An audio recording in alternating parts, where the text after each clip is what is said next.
Welcome back to Celebrity Radio. It's Alex Belfield talking to some of my favourite people and some of the world's biggest stars. And we have a man for you now who really is tremendous. Frank Marino has got this Divas show here at the Linq, and it is stunning, it is brilliant, it is entertaining, it's loud, and he joins us now. How are you? I'm great, and I just love that intro. When I say he, well, I mean it's really she at the moment. Yes, at the moment it's she. You know what? I spend 8 hours a day as a man, 8 hours a day as a woman, and 8 hours a day sleeping, so I am completely divided equally. Do you know what? I saw you first, and we first spoke, I think, 10 years ago, something like that. And there you were, I think, at the Riviera. And it was a nice show. It was a cute show. But since you've come here to the Linq, it's enormous. I mean, the stage is big, the sets are big, the lighting's amazing, and the PA is really fantastic. Well, I'll tell you what, when I left La Cage after 25 years at the Riviera, we opened Divas here at the brand new Linq Hotel in Las Vegas. And now I'm the producer as well as the star of the show, so I wanted to make it fantastic. So I promised myself I would never rely on my laurels and always just keep adding. And, you know, if everything looks good, I don't care, I'll fix a prop or I'll add something, but it's always new. So we get so much repeat business that I just keep it going. Do you know what's great as well? It's so slinky, this show, and let's face it, it could be a car crash because there's so many elements to it. You've worked really hard, haven't you, so that this all comes together and everything flows and it feels like a fast-paced show. Yeah, you know what? I sort of feel like an ice skater where you go and practice and practice and practice just to have that hour-and-a-half performance just be spectacular when people come see the show. And I guess any show that looks effortless, when you finally watch it, you know they've put the work behind it. And again, your costume changes are incredible. We should say you come on and do comedy in the beginnings, do stand-up, which is fantastic. It's hysterical, a little bit filthy, but we need that. It's a 10 o'clock show in Vegas, so that's fine. And it's sort of Joan Rivers that you pay tribute to and homage to. And of course, we have lost a legend this year. She was fabulous. It was just a shock for me because it shouldn't have happened, first of all. But it did, and we lost a legend, an icon, like you said. I was lucky enough to be invited to the funeral. And out of respect, I was going to take the Joan Rivers portion out. But Melissa herself said to me, if anybody would want you to continue, it's my mom. And so now instead of an impersonation of Joan Rivers, I tell the audience it's more of a tribute to her. And, you know, you get an applause when you say that. And people just adore her, so I'm so glad to be doing her. She lived her life for a laugh, and that's certainly what you give this audience. And it was so great to see such a big crowd tonight. It's wonderful you're doing great business, and I think that's testament to your talent. There's a segment in the show when you talk about your achievements, and it is astonishing. Could you do that bit for us now? I mean, you're the longest serving headliner in Las Vegas. You've been doing it 372 years. How long? I'm doing it 29 years, will be 30 September 18. We've done over 25,000 shows because when we started it was 3 shows a night for like 25 years. 10 million people have seen the show, and I've changed costumes because I changed 17 times a night, over 400,000 times. And I make a joke, I say, I think I've taken my clothes off more times than Lindsay Lohan.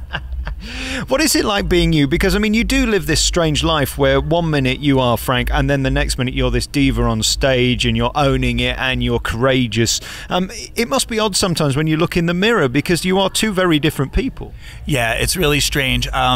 You know, during the day, I'm me, and I do all my paperwork like anybody else, and I get everything ready for the show and any rehearsals. And then we come and you dress up like your favorite diva or superstar, and then you do the show. So it's like, you know, people treat you different ways too, being male and female. I could actually, you know, come out and say I get treated one way as a female and I get treated another way as a male. So I can say, it's sometimes it's, you know, men have a better upper hand sometimes, but the women, you know, get treated spoiled more than the men would be. Aside from the glamour and the frocks and all these wonderful costumes, you're an amazing comedian. Your timing is just splendid tonight. I mean, you did this opening routine. It's probably 20 minutes long, and it was flawless the way you did that. I wonder whether you ever get bored doing it, because 29 years doing a show is a long time. Well, I'll tell you, that's the nicest thing you could say to me, because everybody does leave and say what beautiful gowns or what beautiful show, and it is, and the other people, I'm not talking to me, I'm talking about the other cast members, but what's really hard for me is the comedy, and you know, there's so many comedians out there, and I'm just going to pat myself on the back. I am so much funnier than actually people who are comedians for a living, but I guess in a way I am a comedian. I just use the drag as a venue to make it different than Joe Schmo's, you know, regular comedy. So to be noticed, I'm in drag, but nobody ever says the comedy. They'll say the show was very funny, but they never say why. But I mean, it's amazing, and you keep it so fresh, and I guess there's never two shows the same, because you'll see something in the news and it'll trigger a gag, and then you can stick that in, and people love that, don't they? They like to think this is their show, and when something happens you can bring it to the stage. Yeah, like Bruce Jenner now coming out, you know, changing his sex is definitely like payday for me. You know, I just bought a new house thanks to that, because I knew the money would be rolling in.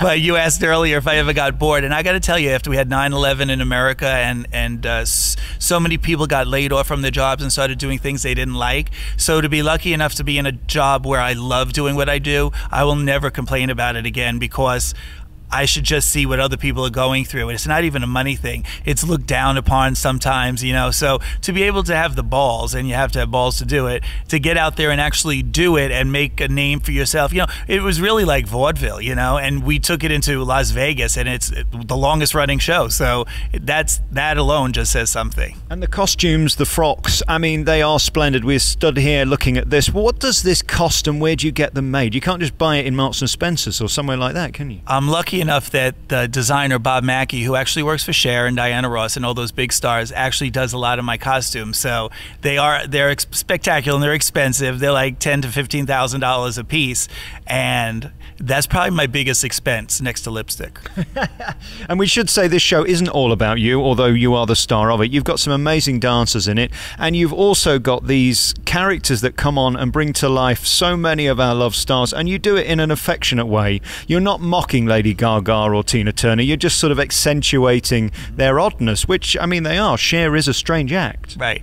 I always said, like you said the first time we talked, I was in Lacage. I took Lacage and I took Chippendales, mixed them into one. So I have beautiful male dancers, and I have the beautiful, amazing, talented casts that impersonate everything from, like you said, Lady Gaga to, I've got Katy Perry, I've got Rihanna, I've got Mariah Carey, I've got Cher, I've got, you know, depending on the day you come. And we do change it up all the time. So there's so many superstars that you get to see the soundtrack of your life.